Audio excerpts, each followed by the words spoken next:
Hi friends, எல்லோருக்கும் வணக்கம். இன்றைக்கி நம்ம என்ன பண்ண போகிறோன்னா பூண்டு செடி கார்லிக் பிளான்ட்டு எப்படி பண்ணலான்னு பார்க்கலாம். இந்த கார்லிக்கெல்லாம் நான் ஆர்கானிக் கார்லிக்ஸ் வாங்கினேன்.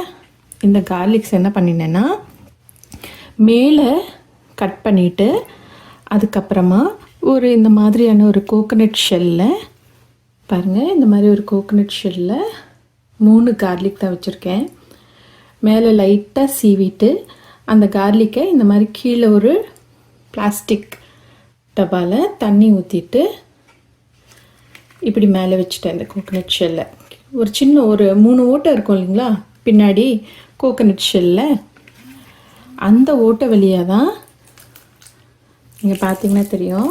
இந்த 3 ஓட்டை இருக்கும் இல்லைங்களா, அதில் ஒரு ஓட்டை ஒன்று மட்டும் ஓட்டை போட்டு வச்சுருந்தேன், மற்றதுக்கு போடலை. அதிலிருந்து ஒரு ஓட்டை வழியாக அதோட வேர் எப்படி வந்திருக்கு பார்த்தீங்களா. தண்ணி வச்சு இந்த கார்லிக்கை இப்படி வச்சுட்டேன். இது வளர்ந்தது. இது கிட்டத்தட்ட 20 days ஆயிடுச்சு. இப்போது 20 நாளோட வளர்ச்சி தான் இது. இப்போ இந்த கார்லிக்கை நம்ம பிரித்து இந்த சாயிலில் வச்சிட்டோம்னா நமக்கு அழகாக கார்லிக் வந்துடுங்க. வீட்டிலையே சூப்பராக நம்ம பூண்டு வளர்த்தலாம். இப்போ இதை எப்படி பிரிக்கிறதுன்னு நான் காமிக்கிறேன். நம்ம இதில் ஃபஸ்ட்டு இதுலேருந்து எடுக்கலாம். ஏன்னா இந்த வேர் நல்லா ஆழமாக இதில் மாட்டிக்கிச்சு. பாருங்கள் எவ்வளோ வேர் இருக்குது. 3 பேர்கிட்டே மொத்தமாக எடுக்கலாம். பயமாக இருக்குது. பாருங்கள் எவ்வளோ வேர் வந்திருக்கு. ரொம்ப அழகாக பிணைஞ்சி இருக்காங்க உள்ளுக்குள்ளே. நான் முதல்ல எடுத்துருக்கணும், எனக்கு டைமே கிடைக்கல. நான் என்ன பண்ண போகிறேன்னா இந்த வேரை ஃபுல்லாக அப்படியே முன்னாடி தள்ளிட்டு எடுக்க போகிறேன். மெதுவாக எடுக்கலாம். சூப்பராக வந்துருச்சு பாருங்கள், பிரிஞ்சு வந்துருச்சு. எவ்வளோ வேர் இருக்குது பார்த்தீங்களா. இப்போது நம்ம ஒரு கார்லிக்காக பிரிக்கலாம். இதெல்லாம் நான் மெதுவாக பிரித்து எடுக்கிறேன். பிரிச்சுட்டு உங்களுக்கு காமிக்கிறேன். பாருங்கள், 3 பேரையும் தனித்தனியாக எந்த வேருக்கு எந்த பாதிப்பும் ஏற்படாமல் 3ஐயும் தனித்தனியாக பிரிச்சுட்டேன். இப்போ என்ன பண்ணலான்னா ஒன்றா பிரிச்செடுக்கலாம். ஒன்றா வேருக்கு எந்த பிரச்சனையும் வராமல் கொஞ்சம் டைம் எடுத்துக்கும், இருந்தாலும் பரவாயில்ல. பிரித்து எடுத்தோம்னா நமக்கு சூப்பராக வீட்லேயே ஆர்கானிக் கார்லிக்ஸ் கிடைக்கும். நான் ஒன்றா பிரித்து எடுத்துட்டு உங்களுக்கு காமிக்கிறேன்.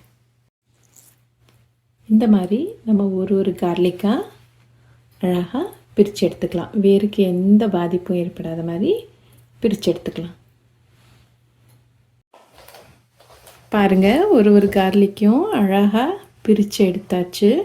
எதுவும் ஒன்றோட ஒன்று இணைஞ்சிருக்கலை. அதே மாதிரி அதோட வேரெல்லாம் நம்ம எந்த டிஸ்டர்பும் பண்ணல, அழகாக பிரித்தாச்சு.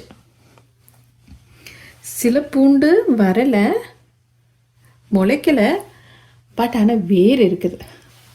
ஸோ இது நட்டு வச்சாலும் நமக்கு வந்துடும்.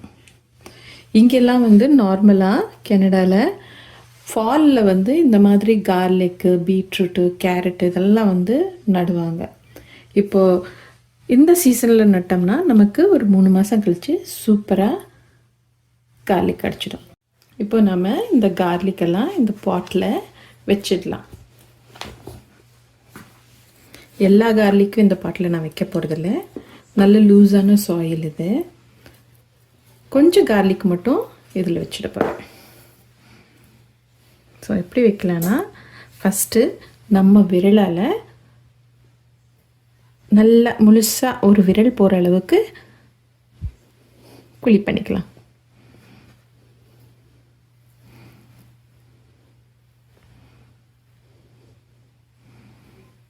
ஸோ இந்த பாட்டில் நான் இவ்வளோ கார்லிக்ஸ் தான் வைக்க போகிறேன்.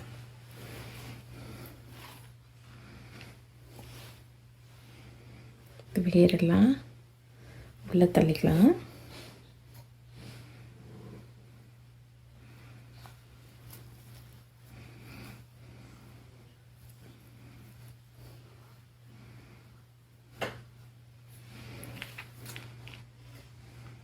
இன்னொரு கார்லிக்கும் வச்சிடலாம். எல்லா கார்லிக்கும் வச்சுட்டு நான் உங்களுக்கு காமிக்கிறேன்.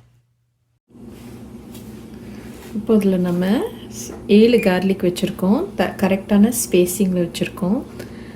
பார்த்திங்கன்னா நல்ல ஸ்பேஸிங்கில் இருக்கும். ஸோ இதில் பல்ப்ஸ் வரும்போது அது எந்த டிஸ்டர்பும் இல்லாமல் அழகாக நமக்கு வந்துடும். இதே மாதிரி நம்ம மற்ற பாட்ஸ்லேயும் வச்சிடலாம். நான் வச்சுட்டு உங்களுக்கு காமிக்கிறேன். நான் வெளியில் இருக்கிற என்னோடய பாட்ஸில் பூச்செடி பூந்தொட்டியில் இப்படி வச்சுருக்கேன். இங்கே பாருங்கள், இதில் ஒரு 7 கார்லிக் வச்சுருக்கேன். அதே மாதிரி இந்த பாட்லேயும் வச்சுருக்கேன். இதுலேயும் கொஞ்சம் கார்லிக்ஸ் வச்சுருக்கேன். இந்த குட்டி பாட்டில் ஒரு 2 வச்சுருக்கேன். அதுக்கப்புறமா இந்த பெரிய பாட்லேயும் கொஞ்சம் வச்சுருக்கேன். இவங்கெல்லாம் எப்படி வளர்ந்து வராங்கன்னு வந்தோன்னே நான் உங்களுக்கு காமிக்கிறேன்.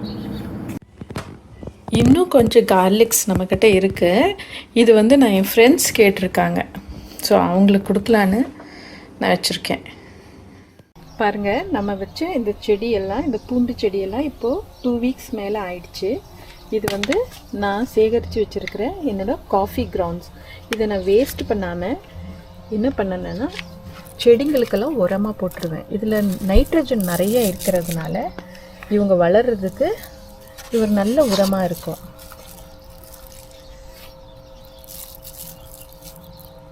எப்போவுமே வீட்டில் காஃபி கிரவுண்ட்ஸ் இருந்ததுன்னா தூக்கி போடாதீங்க. எல்லா செடிகளுக்கும் உரமாக யூஸ் பண்ணுங்கள்.